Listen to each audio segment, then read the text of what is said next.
pagi bagi kita semua. Yang saya hormati, Bapak Ibu Dewan Juri dan teman-teman semua sebangsa dan setanah air. Pertama sekali, mari kita ucapkan puji dan syukur terhadap Tuhan Yang Maha Esa karena kita masih diberikan napas kehidupan dan kesehatan hingga saat ini. Perkenalkan, nama saya Idamai Praini Malau, saya perwakilan dari SMP Negeri 1 Siramani. Berdirinya saya di sini untuk menyampaikan pidato yang bertemakan mari menggunakan bahasa yang baik dan benar dalam bermedia sosial.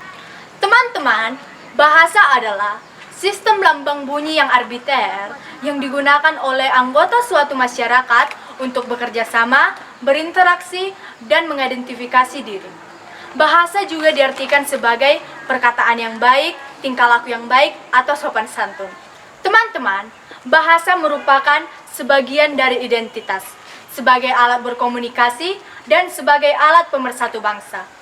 Sudah menjadi kewajiban kita sebagai generasi muda untuk melestarikan dan mengedepankan berbahasa yang baik dan benar di tengah semakin berkembangnya bahasa-bahasa gaul di media sosial. Pemakaian bahasa dalam media sosial sudah sepantasnya menjadi perhatian bagi kita semua, khususnya bagi kita generasi muda. Pengaruh media sosial yang dipandang kurang bagi perkembangan bahasa nasional yang penerapannya tidak merujuk pada tata bahasa baku yang telah ditentukan.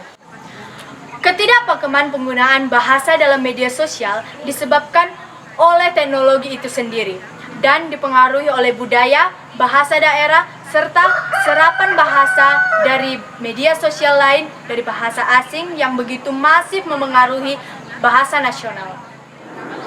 Teman-teman, orang-orang yang gemar bermedia sosial tentu tidak asing lagi dengan kosakata baru ataupun singkatan kata lainnya yang tidak baku dan sering digunakan sebagai alat berinteraksi dalam media sosial. Contohnya, gue yang merujuk pada kata saya. Contoh kedua, lu yang merujuk pada kata kamu.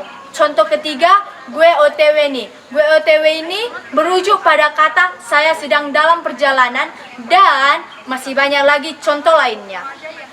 Selain itu, sering kita melihat banyak kata-kata kasar yang muncul dalam percakapan antar sesama di media sosial, baik itu secara sengaja maupun tidak sengaja.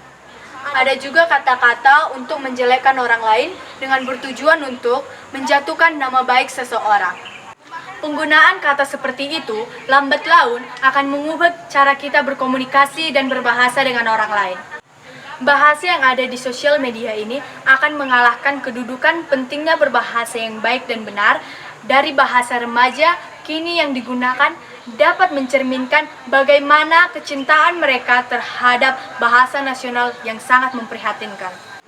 Bahasa yang kini digunakan di media sosial dapat mengancam bahasa Indonesia itu sendiri atau menghilangkan rasa sopan santun terhadap orang lain. Teman-teman sekalian, di sini saya mengajak, ayo kita ubah cara kita berbahasa di media sosial. Marilah kita berbahasa dengan yang benar dan baik dalam bermedia sosial. Kita sebagai generasi muda harus memberikan contoh yang terbaik dan benar dalam berkomunikasi di media sosial dengan tetap menggunakan bahasa yang formal dalam menyampaikan pesan. Apakah bahasa yang digunakan dalam media sosial harus mengikuti bahasa yang digunakan di media sosial atau bukan bahasa baku? Tentu tidak. Kita dapat mencontohkan beberapa akun media orang-orang berilmu di Indonesia yang tetap menggunakan bahasa baku saat menyampaikan pesannya. Baiklah, sebelum saya menutup pidato saya berpesan, mari memantaskan diri untuk selalu berbahasa yang baik dan benar, beretika agar perdamaian, persatuan, dan kesatuan suatu bangsa, khususnya Indonesia, senantiasa terjaga. Demikianlah pidato yang dapat saya sampaikan. Jika ada kesalahan kata yang kurang berkenan, saya meminta maaf. Sekian dan terima kasih.